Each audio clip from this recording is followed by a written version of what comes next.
For 30 years, Joe Bonanno's authority in the underworld went unchallenged.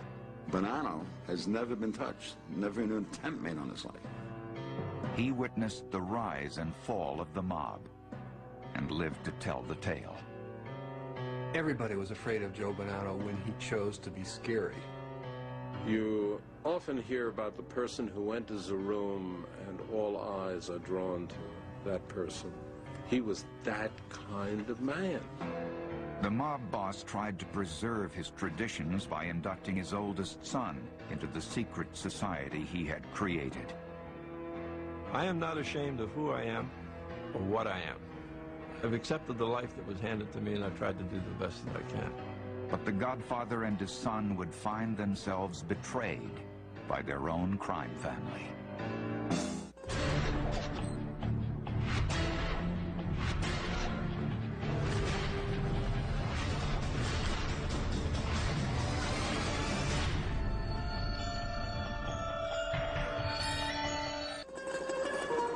For centuries, the island of Sicily has been a breeding ground for renegades, radicals, and gangsters. The island comes by its rebellious spirit naturally enough. Foreigners kept invading it and ruling over it. As a result, Sicilians became deeply suspicious of outsiders and fiercely antagonistic toward authority. This spirit gave rise to the Sicilian Mafia, and it was into this world that Giuseppe Bonanno was born on January 18, 1905. His father, Salvatore, was a wealthy Mafia leader who owned farmland, vineyards, and cattle. Salvatore was proud to be the descendant of a medieval architect who built the Leaning Tower of Pisa. Even in those days, we couldn't do anything straight. You know, we built a crooked building. Giuseppe's mother, Catherine, was one of 18 children from the Bonventri family, an ally of the Bonanno clan in the feuding village of Castellamare del Golfo. Salvatore was considered a man of respect to the mostly poor people of Castellamare who turned to Mafia families like his for justice. He arbitrated disputes, controlled jobs, influenced politicians, and, when necessary, used violence to get his way. The Bonannos were really part of a kingdom of within Sicily that was anything but recognized by the regime in Sicily, but was certainly respected by the ordinary people of Sicily. In 1908, on the run from the law, Salvatore brought his wife and only child to America. It was a great adventure for 3-year-old Giuseppe, who became known as Joe to his first-grade classmates in Brooklyn, New York. On weekends, his father would take him for walks through the bustling city streets, and they would stop at the Nickelodeon. The boy fell in love with America. But in 1912, much to Joe's disappointment, the Bonannos moved back to Sicily when serious feuding threatened the family's power and wealth. What was dear to him, what was sacred to him, was his early American experience. Because, in fact, when he went back to the old country, he was called the American kid. His earliest memories were of America, but Joe would spend the rest of his childhood absorbing the tough spirit of his native land. As he rode his horse by the sea, he fancied himself a knight fighting for honor, or the captain of a ship that circles the globe. Even as a boy, he had great expectations. Joe grew up expecting to be a man of substance, a man of wealth and influence and power. He's raised in certain rhetorical traditions of honor and deference to a great leader, a great man. At the age of 11, Joe's idyllic childhood was cut short. His father, drafted to fight for Italy in World War I, returned home badly wounded. Salvatore's dying words to his son were, "Your name is Bonanno. Always be proud of your name." Only 5 years later, his mother died as well. Just a teenager, the orphan inherited his family's fortune. Joe grew up fast. He's on his own from the age of 15, 16. And there's a native shrewdness there. Joe soon became disgusted with his uncles feuding over his inheritance. At 17, he decided to take what he needed and leave Castellamare behind. He enrolled in a nautical college based in Palermo, the capital of Sicily. More than anything, Joe wanted to be a commander of men. His ambition was to go into college and become a naval officer in the Italian Merchant Marine. And just about the time he was ready to accomplish that, some little fellow in Rome by the name of Mussolini came into power and decided that all those Sicilians down there needed to be taught a lesson. By 1924, Palermo was feeling the sting of fascist depression. In the romantic tradition of his ancestors, Joe was ready to fight. He formed a radical student organization that denounced Mussolini. The Naval Academy responded by suspending Bonanno, and he never graduated. When the fascist police started torturing and killing Sicilians with Mafia connections, Joe made a decision. I guess it's time for me to go home, is the way he put it. And when he first told me that story, I said, what do you mean, time to go home? He says, I think I better go back to America. Bonanno arrived in New York in December 1924 and found a city in the midst of a wild spree brought on by the misguided law called Prohibition. Gangsters all over America were getting rich as bootleggers. Joe had an uncle in New York who wanted to train him to become a barber, but Joe was determined to prove himself as a bootlegger. It's just a lot more fun to be a gangster than it is to be a barber. It's thrilling. You're out playing cops and robbers at night and making deliveries and getting paid, and it was an adventure for a young man just arrived in America, and it was a lot of easy money. Joe settled into a Brooklyn neighborhood made up of fellow immigrants from Castellamare, including a hero of Joe's from the old country, Salvatore Maranzano. A charismatic and dashing man of respect, was fascinated by the Roman Empire. He even spoke some Latin. Maranzano was taught, disciplined, a bit of a reader for a gangster. He actually had books in his home, and Joe just loves him. He feels enhanced when he's around him. You could say that Maranzano is a substitute father. Maranzano recognized Joe's cunning and aptitude and put him in charge of his thriving bootleg operation. Joe quickly developed a reputation for being tough as well as smart. Once when a local don tried to muscle in on his business, Joe wasted no time setting the man straight. My father found out about it, told him, forget about it. One word led to another. He happened to have a weapon on him. He took the gun, stuck it in the guy's mouth, and said, if you don't back away, you're not going to live to see tomorrow. The guy backed away. Joe had humiliated the man and was summoned by Maranzano and other local men of respect to account for his actions. What happened next set in motion a chain of events that would take decades to unravel. Bonanno contacted his older cousin, Stefano Magaddino, who was running his own rackets in upstate Buffalo, New York, and who considered himself the most senior leader of the Castellamarese immigrants. Magaddino came down to the city prepared to defend his younger cousin's honor and demonstrate his own authority. But at the sit-down, Magaddino did not get a chance to play the role of godfather and peacemaker, because Joe's new mentor, Maranzano, jumped to the young man's defense. Maranzano said, wait a minute. Here's the guy that was protecting what is his. How can we fault him for that? The other gangsters agreed. Joe was exonerated. Now it was Joe's cousin, Magaddino, the black sheep of the family back in Sicily, who felt humiliated, dishonored, and denied the respect he thought he deserved. What developed out of that meeting was an insatiable jealousy on the part of Stefano Magaddino toward my father. Here was this younger whippersnapper cousin of mine coming from the old country, and immediately he's now in the good graces of quote-unquote important people in New York. The bitter Stefano retreated to upstate New York, but as Joe's stature continued to grow, so did his cousin's resentment. By 1930, Joe had carved out a coveted role as Maranzano's chief aide. Though not yet a man of respect, he was a man to be reckoned with. Joe had presence. He had charisma. He had that undefinable quality that makes people defer to a leader. We would sit in his study and discuss Mediterranean history, discuss modern history, discuss politics, discuss opera. He was truly a Renaissance man. At 25 years old, Joe's charm and smarts had taken him far.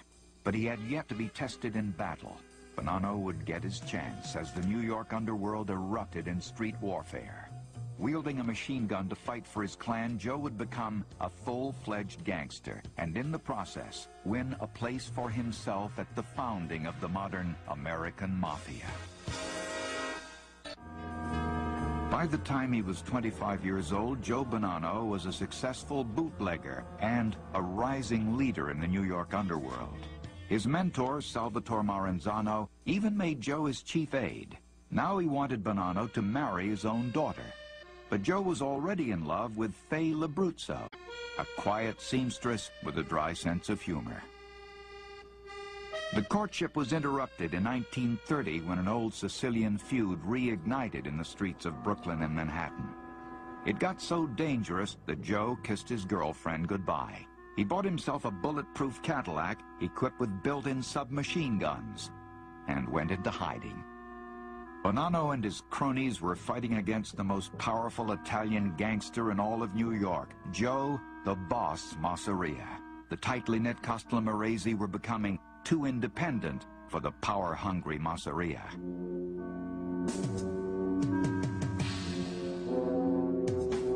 As the bodies piled up, the gangsters were losing profits and losing patience. Masseria's right-hand man and Joe Bonanno's arch-enemy, Charles Lucky Luciano, took control of the chaos. Charlie Lucky was an Americanized product, born in Sicily, but came over here at a very early age. So he and his friends decided that the shooting that was going on wasn't good for business. So Luciano orchestrated the assassination of his own boss, Masseria, in order to make peace with Joe's boss, Maranzano. After the killing, Joe and the other major New York gangsters all attended a crucial meeting hosted by Al Capone at the Congress Hotel in Chicago. The conclusion of that meeting was the establishment of un Comitato de Pace, which was a committee for peace. However, because there were some Americanized guys that couldn't say the words correctly, they decided to say, well, let's call it the commission.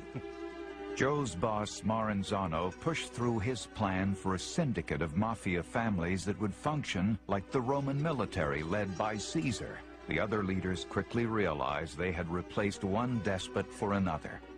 4 months later, Lucky had Maranzano killed as well.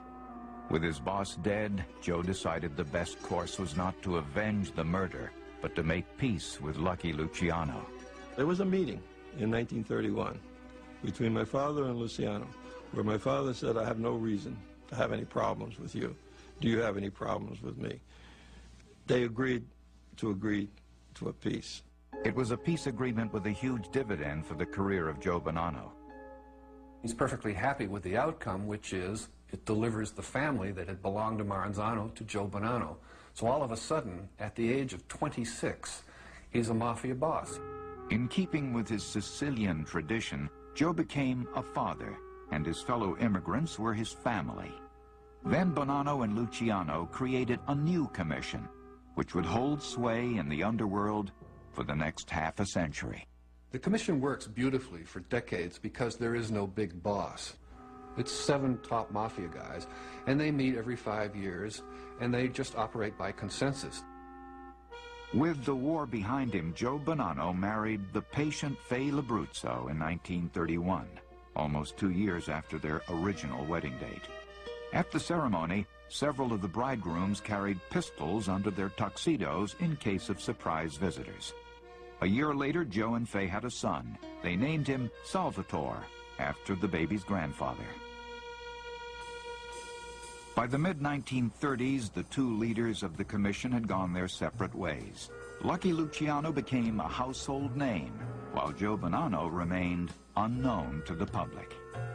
I think he saw that Luciano got in trouble because he loved to be in the spotlight. He would be seen at nightclubs and photographed and in the society columns in newspapers. Bonanno stays out of the paper. I mean, for decades, he never appears in the newspapers. Joe Bonanno concentrated on the traditional staples of the Mafia: bookmaking, gambling, and loan sharking. The dark underside of these activities, extortion and violence, was inevitable. But Joe reasoned that if he instilled enough fear in his followers, then he wouldn't have to resort to violence. Fear is what a Mafia family runs on. No one could be the head of one of the 5 New York families without being responsible for many murders. And I'm sure Joe ordered any number of killings. Everybody was afraid of Joe Bonanno when he chose to be scary. Like other shrewd godfathers, Joe was also involved in legitimate businesses such as a cheese factory and a ladies' coat manufacturer. In an interview years later, he would deny that he ever gained control of any business through extortion. Some people come to see you because you are a big man. They, on their own, they say, Mr. Bonanno, I want to be your partner. Joe never directly explained his line of work to his young son Salvatore, known as Bill, and his daughter Catherine. They slowly realized that their father was someone special by observing the people around him. One day, Bill painted the cars of his father's associates with orange house paint. The men never even said a word about the prank to their godfather. And that told me something. It told me that I could get away with certain things, not because of who I was, but because of who my father was. In the spring of 1941, with Joe's personal driver at the wheel, Bonanno and his family headed west in a Cadillac. 8-year-old Bill had developed a serious inner ear infection, and the doctor recommended a drier climate. Joe settled on a boarding school for Bill in Tucson, Arizona, and this became the family's part-time home. In high school, Bill lived alone in Tucson for several months of the year. While his father was spending much of his time running the crime family in New York, Bill tried his own hand at crime, stealing hubcaps and running guns into Mexico. When Joe got wind of his son's activities, he decided it was time to bring him into a world where he would be held accountable for his actions. One night in Brooklyn, 22-year-old Bill was mysteriously called to a house where men he had known his whole life were waiting. The men began telling him the history of the Mafia, a secret society to which they wanted him to pledge his life. Tossing a piece of burning paper in his hands, Bill proclaimed his allegiance, saying, "This is how I burn if I expose this world of ours." It was a profound experience for the young man. He realized he was entering a new stage of life where his commitment to his Mafia brethren and his father would always come first. Soon after Bill became a man in his father's world, he fell in love with Rosalie Profaci, a young woman he had known since childhood. Rosalie was the niece of Joseph Profaci, a friend of Joe Bonanno's since the 1920s and a fellow founding member of the Commission. The Godfather gave his eager blessing to the union, and in 1956 Bill and Rosalie were married. 2 of the most powerful Mafia families in America would be united. Never, never did my father ever tell me I had to marry anyone. However, he made it a point to make me understand who I was, what was expected of me in the future, and that it would be advisable and better if we married our own kind.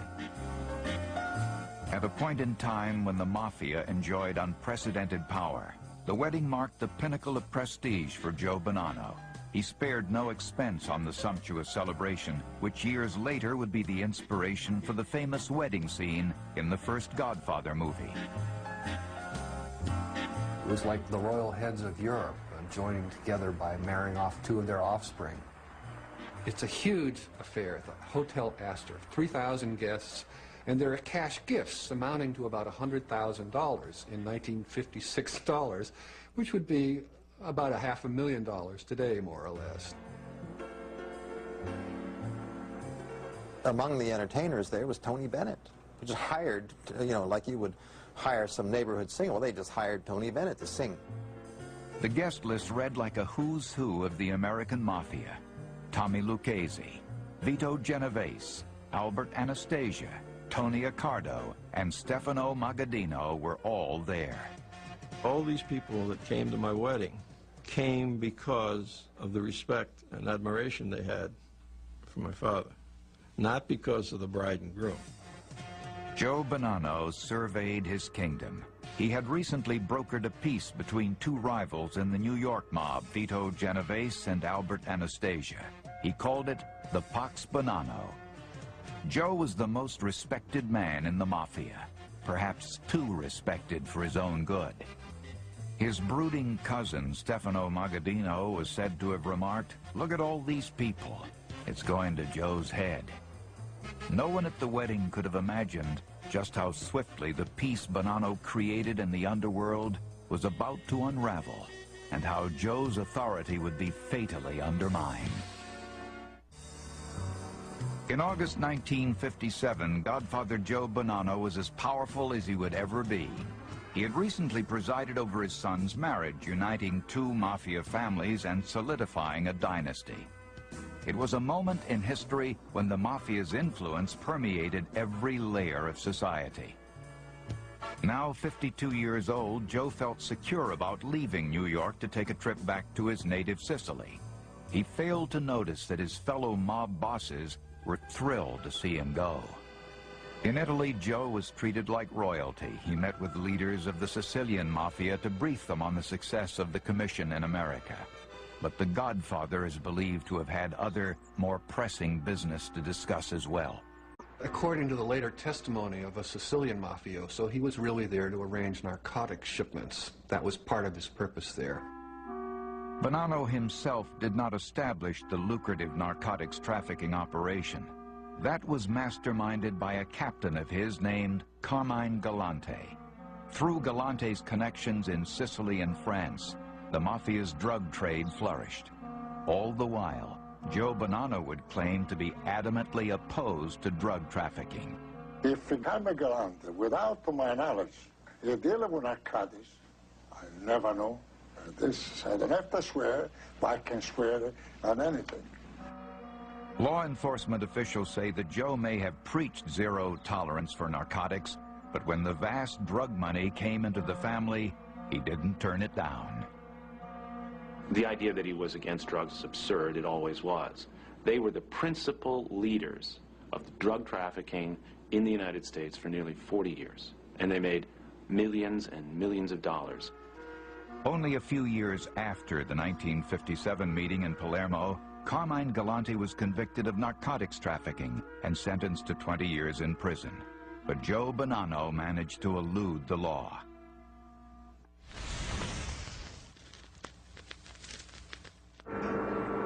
When Joe returned to New York in November 1957, he was shocked to find that in his absence, his Pax Bonanno had been shattered.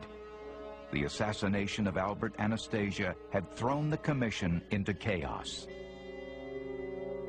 In response, Joe's cousin, Stefano Magaddino, had called for an emergency national mob meeting in the tiny upstate New York town of Apalachin. The purpose? To install underboss Carlo Gambino as the new head of Anastasia's family. Joe Bonanno's authority was being put to the test by his fellow mobsters. They waited till he'd gone to Sicily before they put the contract on Anastasia. So it may be that what the whole thing means in terms of Bonanno's leadership within the commission is that they're trying to do an end run around him while he's out of the country.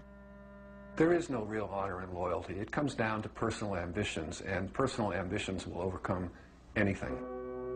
Joe was furious, not only because the violence was a clear challenge to his underworld leadership, but because the meeting would occur in the exact same place where the commission had met the year before, inviting unwanted attention from the law.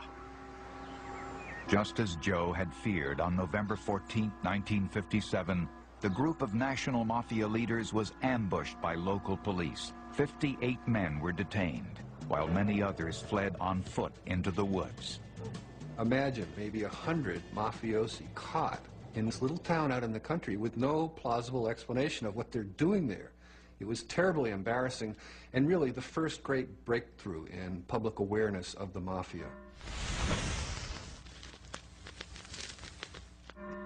Joe was not even at the meeting, yet he was sought out and arrested along with the rest. His compatriots had unwittingly dealt him his first serious blow by thrusting him out of the cloak of secrecy and into the glare of publicity.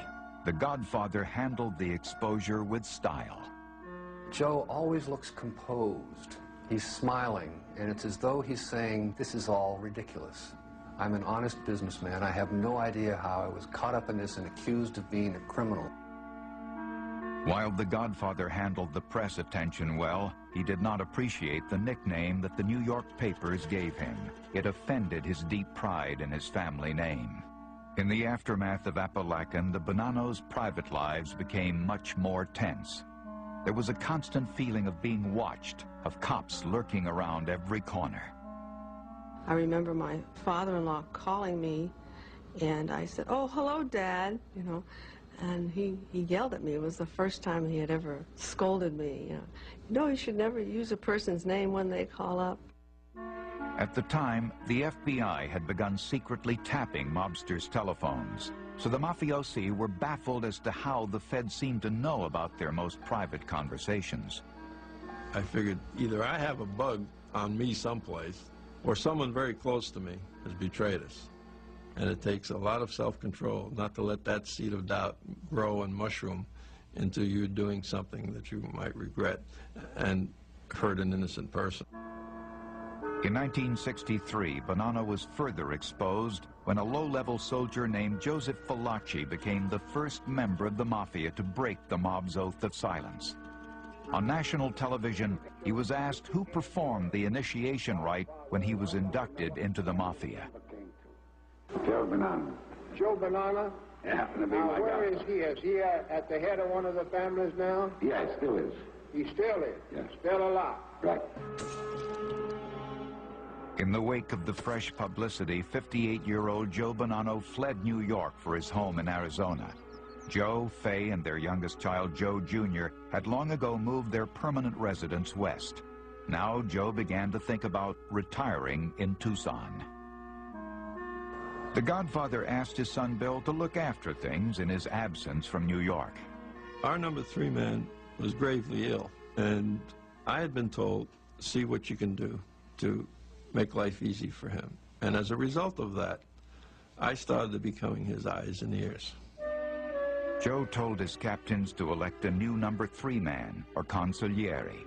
Hoping to stay close to their cherished leader, the captains elected his son Bill, and Joe proudly approved it. Bill later expressed his devotion in a poem he wrote to his father. It read, "I stand stately in your shadow. It is an honor I covet. I accept the sins heaped upon me. I am a Bonanno." Bill's resilience was tested right away. His promotion upset mafiosi inside and outside the family, who considered Bill a child of privilege with no experience of the city streets. Bill Bonanno had a bit of swagger and a bit of maybe evoking some of the spirit of fraternity life and football weekends in Arizona that did not quite conform to what an older mafia man's idea of an aspiring mafia leader should be.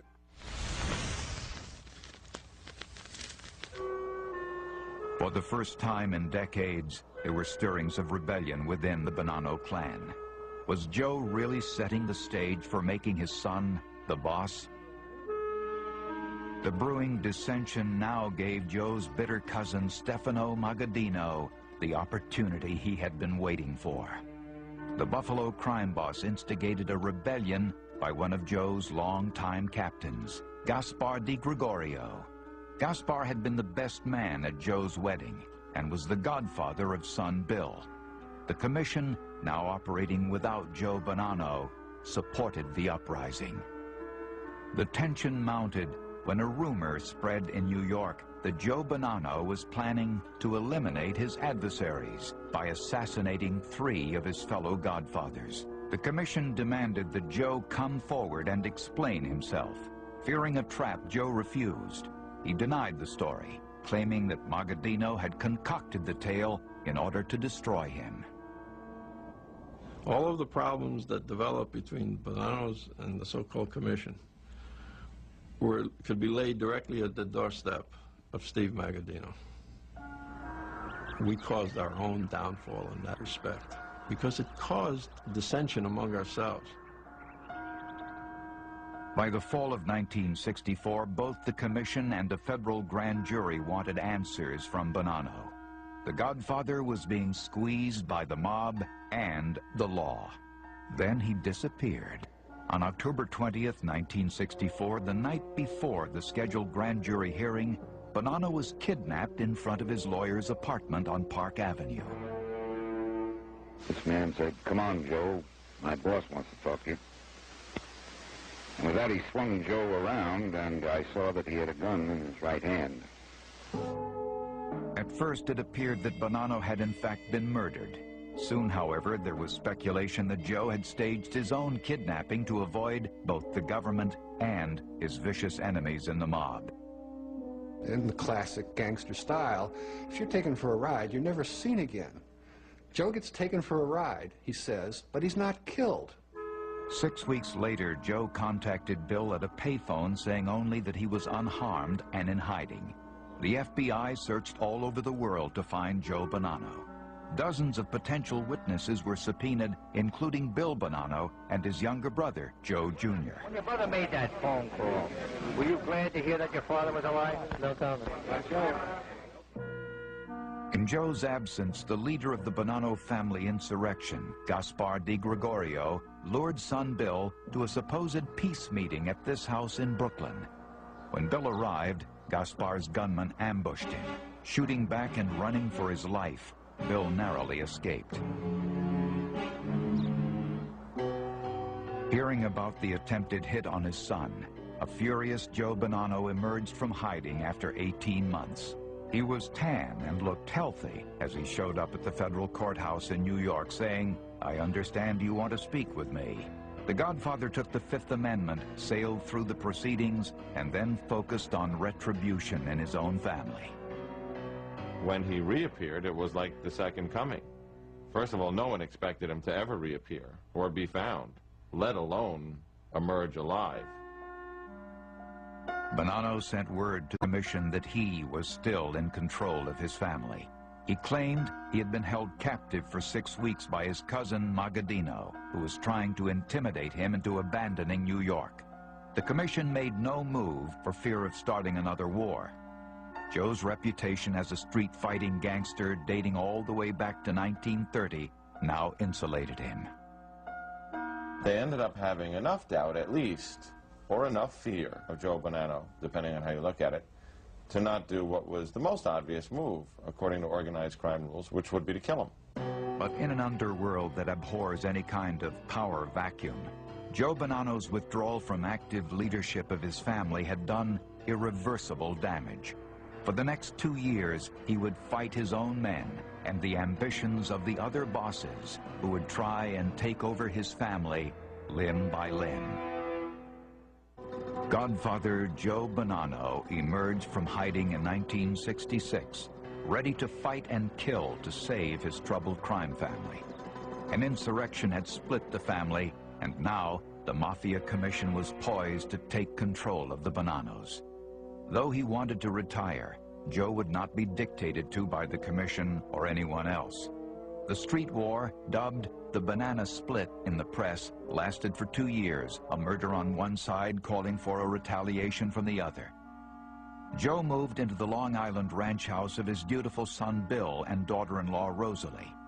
The house became Bonanno's war room and headquarters for the mob soldiers, who were still loyal to the Godfather and wanted to defend their turf.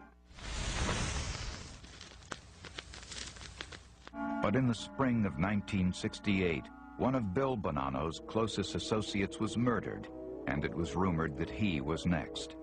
Fearing for the safety of their families, the Godfather and his son made a fateful decision. They would retreat to the west, where far from the street war, Joe's patient wife Fay was waiting. It gradually came to him, his consciousness, that it ain't worth it anymore. Shortly after returning to Arizona, the 73-year-old Bonanno suffered a heart attack. Joe's cousin, Stefano Magadino, also suffered a heart attack, and faded from power. Joe had no choice but to concede defeat to the rising Mafia powerhouse, Carlo Gambino, who was now the dominant force on the commission. Joe agreed to be exiled from New York. In exchange, there would be no repercussions against any Bonanno family soldiers. Joe Bonanno, by the fact that he was banished and, lived on for years on the shelf, is the organized crime term. And it's very rare, you put a soldier on the shelf. It is very rare to put a boss on the shelf. And that's essentially what La Cosa Nostra did to Joe Bonanno. Leaving behind his failed kingdom in 1968, Joe hoped to live out his days in peace. But for the next 10 years, the FBI attempted to break Joe Bonanno using scare tactics, spies, and wiretapping. My father is fond of saying that he left Italy to get away from the fascists. And he came to this country and he ran smack into the Gestapo. In his old age, Joe Bonanno felt persecuted and misunderstood. He watched from afar as his former driver and captain, Carmine Galante, was murdered by his own men. The underlings wanted control of the heroin pipeline Galante had established. In time, they too were murdered, but the lucrative drug trade only expanded. Joe winced at every reference in the media to his family name, and he lamented the loss of loyalty, restraint, and discipline in his world. My dad told me many years ago that only a mad dog wants to hurt another human being without just cause. There is no tradition today on the streets. It's dog eat dog and hurt or be hurt. There's this constant distinction in the Mafia between the rhetoric and the reality. The rhetoric is one of loyalty and tradition and order. The reality is constant competition and new generations coming along and wanting what the bosses have. In 1980, Joe's wife of 49 years passed away. Faye's last delirious words to Joe were, "Are they coming to get you?" Joe became despondent.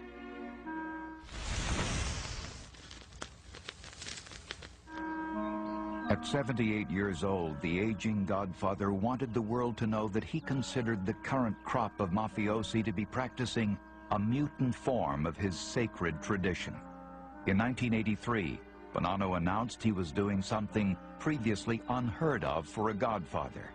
He was publishing his memoirs.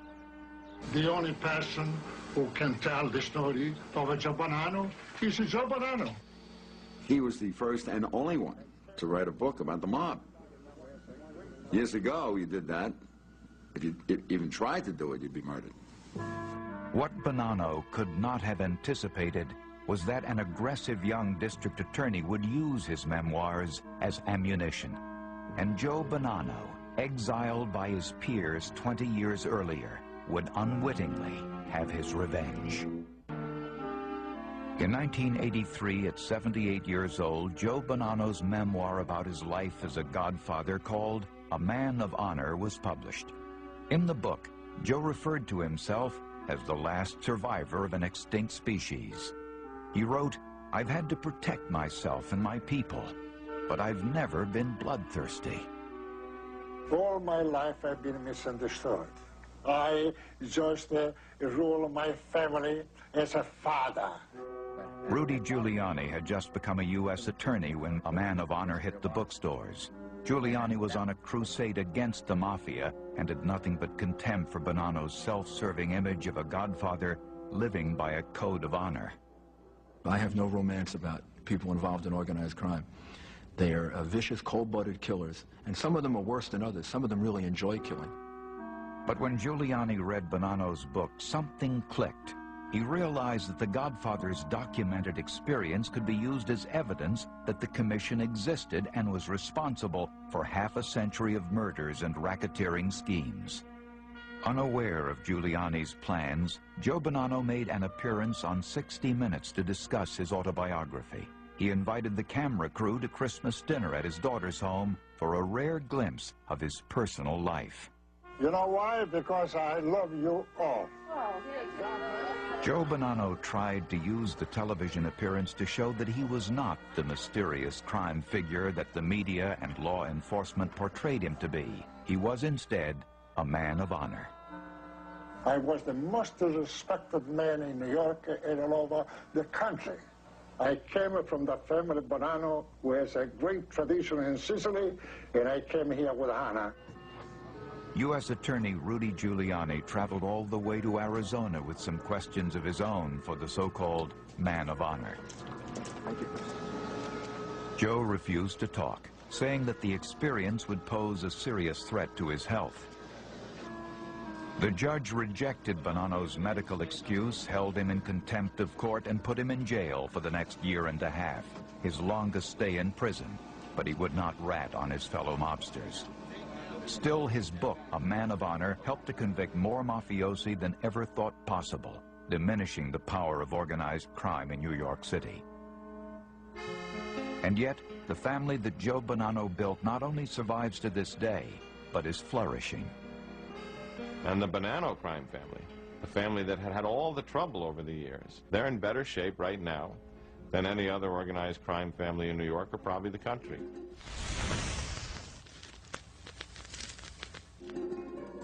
Joe Bonanno, now 93 years old and a great-grandfather, is the only surviving godfather from the original commission created in 1931. His life encompasses nearly a century of Mafia history. Bonanno has never been touched, never an attempt made on his life, because he's an original. He's a charter member of the Mafia Commission in this country. Nobody's going to take him out. As Joe's oldest son, Bill Bonanno has lived in the long shadow cast by his father. Yet where there might have been resentment, there is great love and acceptance of his fate. I am not ashamed of who I am or what I am. I've accepted the life that was handed to me, and I've tried to do the best that I can. After spending a decade in and out of jail on conspiracy charges and tax evasion, Bill eventually became a television producer, focusing on stories about his family. My dad's philosophy was, you have a right to lead your life the way you want to lead it, as long as you are responsible for the decisions that you make and assume the consequences of those decisions. Joe was, I think, a very successful leader. He did do a good job in keeping the families operating in the 30s, 40s, and 50s.